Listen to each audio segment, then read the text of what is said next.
Two authors, Patricia Cornwall and Shirley Harrison, tried to unmask Jack the Ripper.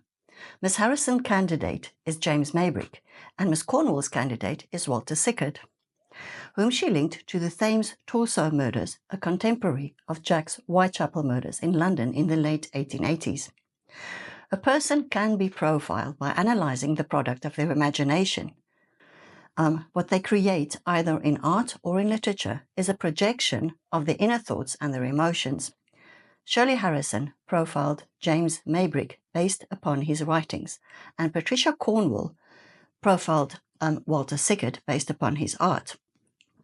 Now, in Shirley Harrison's book, 2010 latest edition of the book, The Diary of Jack the Ripper, The Chilling Confessions of James Maybrick, she tells the story how the diary of James Maybrick, a cotton merchant from Liverpool, was discovered in 1991, and the reference therein strongly suggests him being Jack the Ripper. Miss Harrison's books also contain the famous Ripper letters sent to the Metropolitan Police and Scotland Yard, showing some resemblance of James Maybrick's diary. Miss Harrison and the current owner of the diary, Robert Smith's argument is the following. Scientific methods have established that the book and the ink used dates from the 19th century.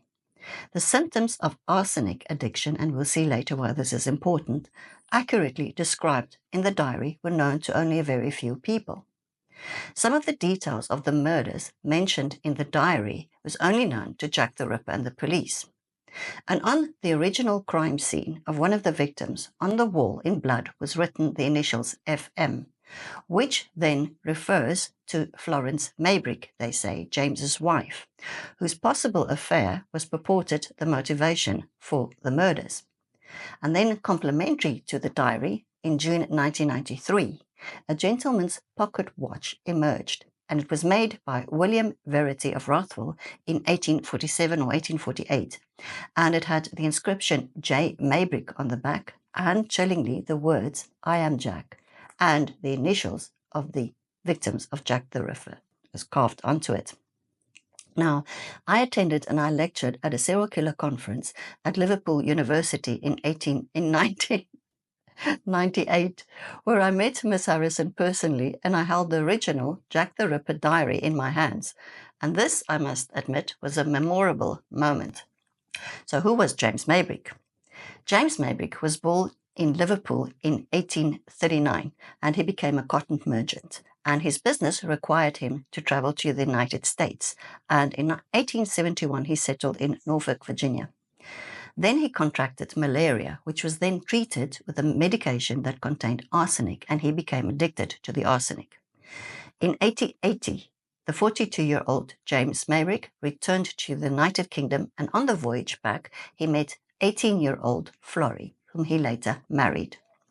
They lived in Liverpool at his house called Battlecrease House, and James regularly travelled to London for business, and he was purported to have lodged in Whitechapel, close to where these murders were committed. His health took a turn for the worst on the 27th of April in 1889, and he died 15 days later in his home Battlecrease House. Now then, Florence was suspected and arrested and finally convicted of his murder. And she spent 15 years in prison, whereafter, upon her release, she returned to the United States, where she lived in obscurity until her death. Now let's look at the other candidate. In her 2003 book called A Portrait of a Killer, Jack the Ripper, Case Closed, fictional crime writer Patricia Cornwall poses the hypothesis that Jack the Ripper was none other than Walter Sickert, the artist.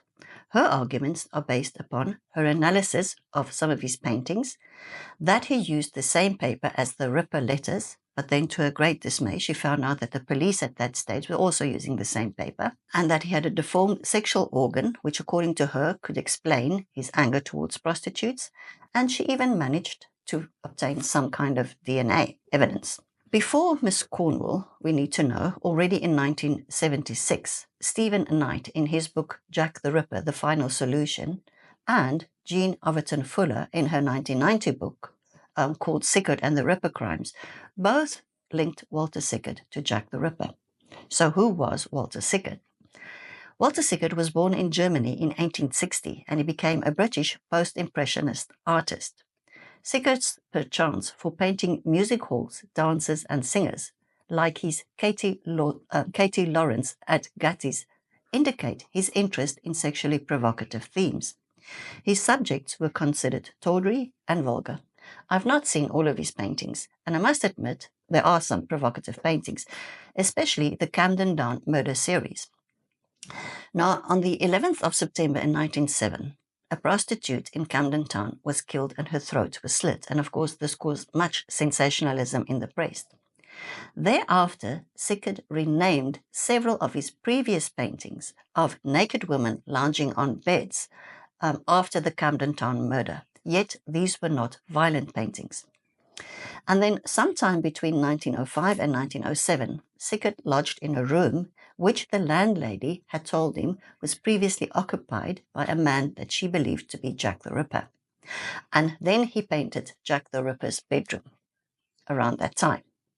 Now, strong evidence shows that Sickert, who was an acquaintance of the Impressionist Degas, was in France at the time of Jack the Ripper's Whitechapel murders. Now, besides being Jack the Ripper, Miss Cornwall also claims that Walter Sickert could be the Thames torso murderer, a contemporary of Jack the Ripper. Most people who are interested in serial killers are quite familiar with Jack the Ripper and the Whitechapel murders, but here is a short summary. From August until November 1888, the mutilated bodies of 5 prostitutes were discovered within a range of a mile of each other in Whitechapel, London. Now, here is the modus operandi, and this is quite important. The modus operandi revealed deep slash wounds to the throat, followed by extensive abdominal and genital area mutilations, the removal of the internal organs which he placed over the shoulders of the victims, and progressive facial mutilation. The canonical 5 victims of the Whitechapel murders attributed to Jack the Ripper are, on the 31st of August 1888, Mary Ann Nichols, the 8th of September 1888, Annie Chapman, the 30th of September 1888, Elizabeth Stride, and on the same evening, the 30th of September 1888, Catherine Eddowes, and then on the 9th of November 1888, Mary Jane Kelly. Less people are familiar with the Thames torso murders. The canonical 4 of the Thames torso murder series was May to June 1887, the Rainham mystery, September to October 1888, the Whitehall mystery, June 1889, the murder of Elizabeth Jackson, and September 1889, the Pinchin Street torso murder. So from May 1887 to September 1889, the dismembered limbs of 5 women were found along the banks of the Thames. The limbs of every woman was not all found on the same day, and the crimes were committed months apart. Now, there was also, interesting, a leg buried at the construction site of the Scotland Yard's new head office on the Thames embankment. And these cases were named, of course, of the places where the first limbs were found. The last Pinchin Street victim's abdomen was extensively mutilated, and this is reminiscent of Jack the Ripper. However, her genitals was not mutilated. Now, one must take into consideration that by October 1888, London's Metropolitan Police Service estimated there were 62 brothels and 1,200 women who were working as prostitutes in Whitechapel. Besides the Jack the Ripper and the Thames torso murders, there were also several other vicious murders of prostitutes. Sadly, they are and always have been easy targets. Now, despite the similarities in victim selection and the geographical locations of the contemporary murders, a forensic profiler using the tools of modus operandi and signature can determine whether these murders were committed by the same person. Determining modus operandi is the job of the detectives. How was the murder committed? Determining signature is the job of the psychological profiler. What are the hidden motivations and idiosyncratic identifiers of the killer? Any unusual behavior on a crime scene, symbolic or compulsive acts, are called personation. And when personation is repeated, it becomes signature.